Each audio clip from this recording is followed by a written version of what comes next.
बाकी जो पार्टियां चुप बैठी हुई हैं अपनी स्थिति स्पष्ट करें। अब ये आरक्षण की बात नहीं कर रहे हैं कांग्रेस पार्टी एंड कंपनी के लोग और भी पार्टियों के लोग। माननीय प्रधानमंत्री जी द्वारा केवल आश्वासन आया है, आश्वासन से काम नहीं चलेगा। इससे साफ जाहिर है ना ये संविधान को बचाने वाले हैं ना आरक्षण को बचाने वाले हैं।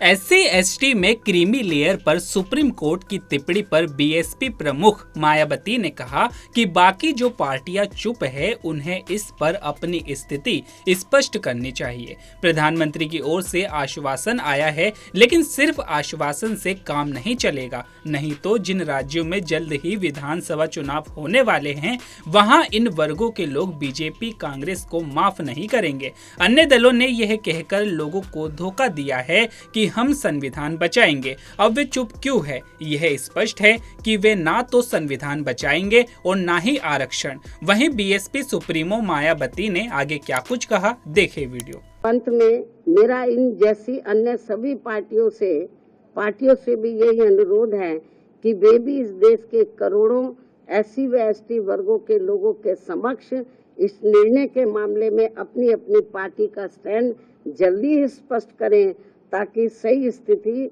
इन वर्गों के सामने आ सके।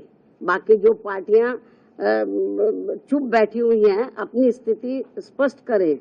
चुनाव में तो ये बड़ी बड़ी बातें कर रहे थे संविधान बचाने की, आरक्षण बचाने की।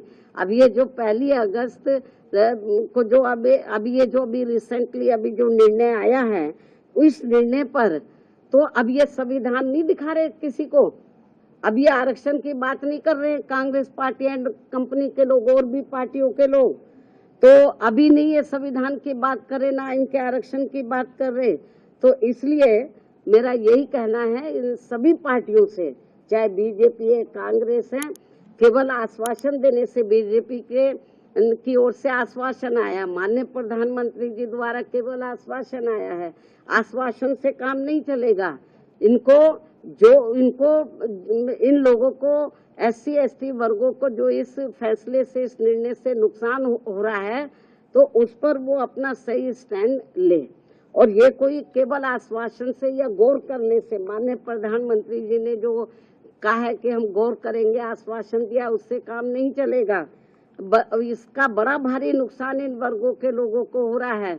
बेहतर तो यही होता कि कल जो इन्होंने 2-3 दिन पहले ही संसद के दोनों सत्र जो इन्होंने अनिश्चित काल के लिए स्थगित कर दिए हैं, बेहतर यही होता कि इसको ये अनिश्चित काल की बजाय तो ये थोड़े समय इसको ये नहीं करते, इसको कंटिन्यू रखते और 5-6 दिन के बाद पूरी तैयारी करके तो ये संशोधन विधेयक को ये पार्लियामेंट में इस मामले को लेकर पार्लियामेंट में संशोधन विधेयक ये लाते, लेकिन नहीं लाए। तो इसलिए मेरा माननीय प्रधानमंत्री जी से भी यही कहना है कि यदि आपकी इन वर्गों के मामले में नियत साफ है तो आप अपने और मामलों में तो समय से पहले हाउस बुला लेते हैं, तो आप कभी भी हाउस बुला सकते हैं, अपनी तैयारी करें। और ये जो 1 अगस्त 2024 को जो माननीय सुप्रीम कोर्ट का निर्णय आया है तो इस निर्णय को निष्प्रभावी बनाएं, हाउस बुलाएं मतलब, और मालूम भी पड़ जाएगा कि हाउस में सभी दलों का क्या स्टैंड है। और मुझे क्या लगता है कि ये इनको जल्दी करना चाहिए, ये ठीक नहीं है। वरना जिन राज्यों में अब जल्दी